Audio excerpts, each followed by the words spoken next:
عاجل جدا. صندوق النقد بيضغط والحكومة المصرية بتتحرك ودولار جديد جاي في الطريق. السلام عليكم ورحمة الله وبركاته. أهلا بكم أعزائي المشاهدين في فيديو جديد من فيديوهات اقتصاد 360. استعدوا لأن اللي جاي مش مجرد تقرير اقتصادي، اللي جاي جرس إنذار. ليه؟ لأن في خلال شهرين بس وكالة فيتش طلعت تقريرين ورا بعض عن الاقتصاد المصري. ويا سلام بقى لما وكالة تصنيف ائتماني تقرر تتكلم بدري عن ميعادها. وخلي بالك من الكلمة دي، تقرير طلع بدري عن ميعاده.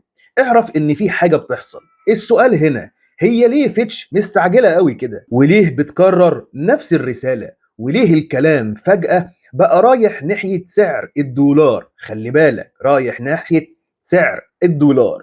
والأهم من كده، هل ده تمهيد لزيارة جديدة ولا مجرد ضخ؟ واحنا داخلين على اجتماع الفيدرالي الأمريكي والدولار العالمي نازل. طب والمحلي ظروفه ايه؟ جاي له في حلقة النهاردة هنفهم اللي ورا الكواليس. هنفهم ليه وكالة فيتش بتتكلم بالطريقة دي، وليه الدولار بيتحرك، وليه الحكومة تحت اختبار جديد. عاوز تعرف؟ هقولك.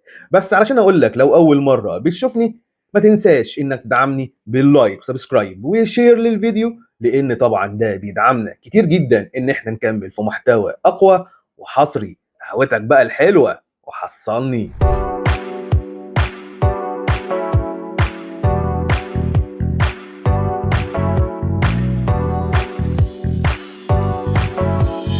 خليني اقول لك كده الاول ان حلقه النهارده مهمه جدا، وملحق بالحلقه دي الحلقه اللي جايه ان شاء الله في برضو اخبار هقولها لحضرتك. لكن ما كانش ينفع ان احنا ندمج الخبرين دول مع بعض في فيديو واحد، لانه هيبقى طويل وممل. ناس كتير كانت عايزه تعرف الاخبار دي وانا هقولها لك الفيديو اللي جاي ان شاء الله. خليني بس اقول لك ان الاسعار اصلا مولعه، والتقارير العالمية بتقول إن في زيادات جاية. فعايز أي سؤال عندكم سيبوهولي في التعليقات علشان أجاوبك عليه بكل وضوح وبكل شفافية. خلينا بقى نرجع دلوقتي لوكالة فيتش اللي مش مريحة نفسها، اللي طلعت تقرير قبل ميعاده. ليه التقرير ده طلع مرتين في شهر واحد؟ المعتاد ان وكالة فيتش تطلع تقرير كل كام شهر، ده العادي. لكن اللي مش عادي ان هي تطلع تقريرين في شهر واحد. ليه بقى؟ ببساطة لان بعثة الصندوق النقد الدولي موجودة في مصر حاليا، والصندوق عنده مطالب ولازم حد يسخن كده. معلش يعني، انا قلت لك ايه؟ الصندوق لو جاي مزاجه حلو هيصرف الشريحتين والموضوع خلص وكل واحد راح عند بيته. لكن دلوقتي هو الصندوق عندنا في مصر، يبقى لازم يطلع حد زي الخازوق كده يسخن الدنيا علشان ما تحصلش على الشريحتين الخامسه والسادسه. طبعا في ناس كتيره جدا هدفها الاساسي ان الاقتصاد المصري يقع بسهوله. فمن احسن وكالات التصنيف الائتماني هي وكاله فيتش. والوكالات دي زي فيتش ومودز وستاندر دايما بيلعبوا دور الممهد، بس مش بيكذبوا، لكن دايما بيسلطوا الضوء على الصندوق اللي هو عايزه. يعني بمعنى اصح، لو الصندوق قال كلمتين كده في وسط الكلام والحكومه المصريه عملت نفسها مش واخده بالها، فده بيطلع يقول يد الجرس: يا جماعه الصندوق قال واحد اتنين تلاته. طب انت يا عم انت مالك؟ هو كده رخامه. شفت كده ان ايه اللي هو يعني شفت انت البني ادم اللي بيسخن في المجالس يولع المجالس هو ده. ففيتش بتقول بوضوح، قالت جمله صغيره جدا بس تقيله قوي: نحن واثقون من التزامات الحكومه بسياسه سعر صرف مرن، وده هيؤدي لنتائج ايجابيه. فهمت حاجه؟ يعني راجل بيقول لك احنا واثقون ان الحكومه المصريه هتلتزم بسياسه سعر الصرف المرن. يعني ايه؟ يعني يلا يا حكومه يا مصريه، مش انتوا هتعوموا؟ ما تعوموا، ما الصندوق عندكم اهو، انتوا مش بتعوموا ليه؟ بالظبط كده. ناس، انا اسف في اللفظ مش عايز اقول لفظ تاني، يعني خليك في حالك يا عم. هو الاقتصاد المصري مسك في ديلك وقال لك والنبي الحقني؟ ما تخليك في حالك. الجمله دي معناها كتير، احنا مستنيين نشوف مرونه اكتر، يعني رفع في سعر الدولار. الجمله دي لوحدها كفايه انها تبقى رساله مباشره: يا حكومه كملوا اللي الصندوق عايزه، بدل ما يشوف الدولار اللي على المستوى العالم بينزل هو ركز مع الجنيه وراح عند الحكومه المصريه. شفت بقى لما يكون انسان فاضي بيعمل ايه؟ بيعمل حاجات كتير قوي. طيب التقرير ده كمان قال ايه؟ في نوفمبر فيتش قالت ان معدل النمو هيكون 4.8%. فالتقرير الجديد ده قالت 5.2%.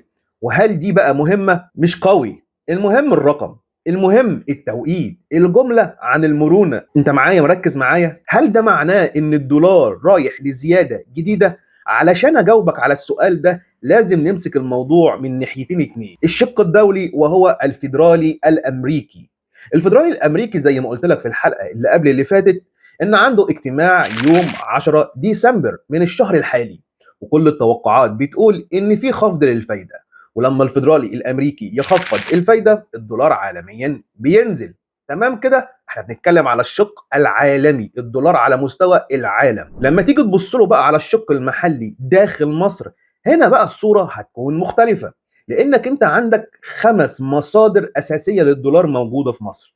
عندك صادرات، عندك سياحه، عندك تحويلات المصريين اللي في الخارج اللي بقت عمود فقري من عواميد البنك المركزي المصري، عندك قناة السويس، عندك المنطقة الاقتصادية اللوجستية الخاضعة لقناة السويس، عندك استثمار أجنبي مباشر وغير مباشر، عندك المباشر اللي هو الأموال الساخنة، الغير مباشر اللي هو بيوطن صناعة ونقل تكنولوجيا داخل الدولة. عندك كمان الأموال الساخنة كانت دخلت وبدأت تختفي، مش هروب، ده استحقاق طبيعي. العادي ان المستثمر بيقبض ارباحه وبيمشي، لكن اللي مش عادي ان هو يقبض فلوسه ويكمل. طب ده بيعمل ايه؟ ده بيضغط على الحكومه ان هي تعرض ادوات دين جديده في حاله لو المستثمر قبض ارباحه ومشي. فلما الحكومه تعمل كده هترفع سعر الدولار عشان المستثمر يجي ويحس ان الجنيه جذاب.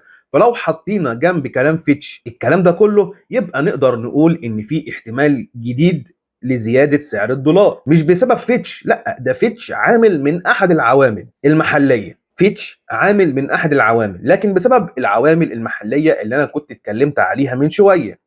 طيب لما تيجي تشوف بقى الملف الخليجي ودوره، ولازم تعرف ان انا قلت لحضرتك ان الملف الخليجي مهم جدا للاقتصاد المصري، بقى جزء لا يتجزأ من الاقتصاد المصري. يعني اي صفقه استثماريه خليجيه بتصمم على سعر دولار مناسب. يعني لو الحكومه عندها صفقه كبيره جايه يبقى ممكن جدا ترفع السعر قبلها، وده حصل قبل كده كذا مره. لو تفتكروا عمليه رأس الحكمه. طب هل الزياده دي مؤكده؟ خليني برضو اكون واضح مع حضرتك، هي مش كلمه زياده مش هنقول هي الحق ده في زياده، مش كده خالص. الاقتصاد ما يقدرش كده خالص، مفيش حاجه مؤكده، لكن المؤشرات بتقول ان فيتش بتضغط على الحكومه المصريه. الصندوق قاعد اهو مستنيك اشوف المرونه بتاعتك اللي انت هتعملها ظروفها ايه. عندك كمان لسه في استحقاقات اموال ساخنه لسه شغاله، الناس لسه هتقبض ارباحها، ويا عالم هتقعد ولا هتمشي. عندك كمان استثمارات محتاجه سعر اعلى، في ناس وعدت ان هي هتعمل استثمارات بس مستنيين يشوفوا الجنيه هيعمل ايه.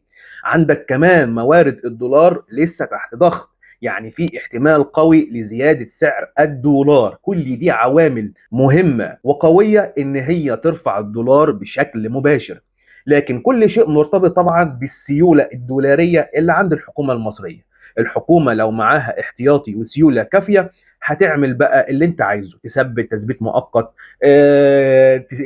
تنزل ترفع، بص هيبقى القرار قرارك. طيب لو السيولة دي مش كفاية هتلاقي تغيير، وتغيير خارج عن إرادتك. وخلي بالك من النقطة دي، لو ما عندكش سيولة هتقبل بكل اللي يتقالك عليه، سواء بقى في مصلحتك أو مش في مصلحتك. الخلاصة يا عزيزي المشاهد، تقرير فيتش ده مش صدفة، ولا توقيته صدفة، ولا حتى كمان اللهجة اللي هو بيتكلم بيها صدفة. التقرير ده حد كده جاي يخبط على بابك وبيقول لك ها هتعمل ايه في مرونة سعر الصرف؟ الصندوق عندك اهو، شوف هتعمل ايه معاه. بالظبط والله زي ما بقول لك، ما هي الدول دلوقتي يعني ايه، في بعض المؤسسات وبعض الدول بقت عامله زي ايه، الحريم. انت واخد بالك؟ انت بتخليك في حالك يا عم، خليك في حالك. انت العالم كله داخل على كوارث ومعارك والدولار اللي بينزل عالميا. ده كفايه اصلا الخناقه اللي دايره ما بين جيروم باول رئيس الفيدرالي الامريكي وترامب. دي كفايه قوي. هو عايز حاجه وده عاوز يعمل حاجه، فالدنيا زبادي خلاط، فاحنا مش عارفين 10 ديسمبر ده ايه اللي هيتم فيه. انت بدل ما تركز في النصايب اللي عندكم جاي تركز مع الجنيه المصري. هو يعني الجنيه المصري بقت مهمه عالميه؟ خليني اقول لحضرتك، هنشوف الايام اللي جايه مخبيه لينا ايه. ربنا يسترها الايام اللي جايه على الاقتصاد المصري. وبدام وصلت معايا لنهايه الفيديو، مش هوصيك بقى انك تدعمني باللايك وسبسكرايب وشير للفيديو، لان طبعا ده بيدعمنا كتير جدا ان احنا نكمل في محتوى اقوى وحصري. دمتم في امان الله، والسلام عليكم ورحمه الله وبركاته. سلام.